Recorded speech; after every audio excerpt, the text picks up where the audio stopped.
అలసిన వానికి ఊరడించు మాటలు. సహోదరుడు భక్తి సింగ్ గారి పరిచర్య నుండి సేకరించిన అనుదిన ధ్యానములు. మే 9. పరిశుద్ధుల అవసరములలో పాలు పొందుచు శ్రద్ధగా ఆతిథ్యము ఇచ్చుచుండుడి. రోమా 12:13. విశ్వాసి అయిన ప్రతి భార్య భర్త తమ శక్తి కొలది అవసరతతో ఉన్న వారికి ప్రేమను కనపరచుట, ఇతరులకు సంతోషముతో పరిచర్య చేయుట గొప్ప ఆధిక్యతగా భావించవలను. వారేమి చేసినను ప్రభువుకు చేసినట్లు చేయవలను. కొలస్సీ 3:23. ప్రభు అయిన యేసుక్రీస్తు లాజరు భోజనము చేయుచున్నప్పుడు మార్త సంతోషముగా పరిచర్య చేసెను. లూకా 10:40లో ఆమె గొనుగుచు నేరారోపణ చేయుచు కోపముతో అసూయతో నుండుట చూస్తున్నాం. కానీ తర్వాత ఆమె మార్పు చెందినది. కొంతమంది భర్తలు తమ భార్యల గురించి ఈ విధంగా మాట్లాడెదరు: నా భార్య చాలా కష్టపడి పని చేయును, శుభ్రముగా నుండును, తెలివిగలది, చాలా చురుకుగా నుండును, కానీ ఆమెకు చాలా కోపం. ఆమెకు కోపం వచ్చిన ఎడల ఇంటిలో అందరూ వనకవలసిందే.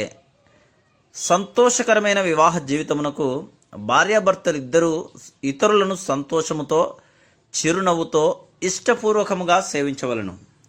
వారి హృదయములు అసూయ, ద్వేషము, కోపము, సనుగులు లేనివై ఉండవలను.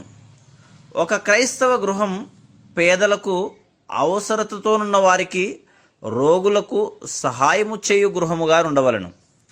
అందరినీ సమానముగా చూడు ప్రేమ గృహముగా ఉండవలను.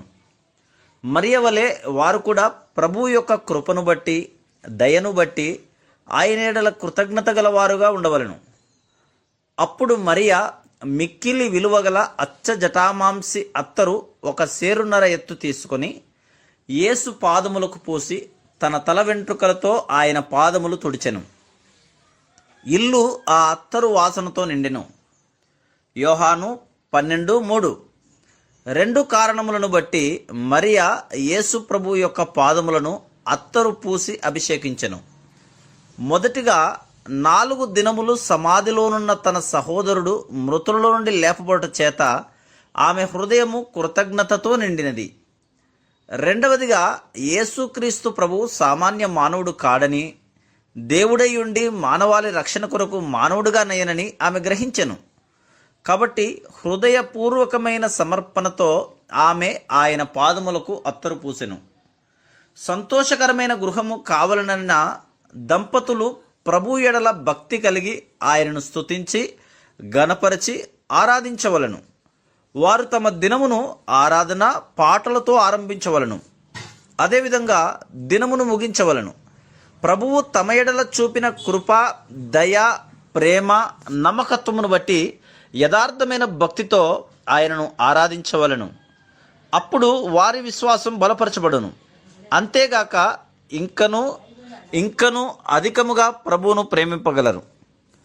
ఆరాధనా కూడికలలో తమ సంపూర్ణ భాగమును పొందువారుగా ఉండవలను. అటువంటి గృహం భూమి మీద పరలోకమును రుచి చూపున్నదిగా ఉండును. Praise the lord.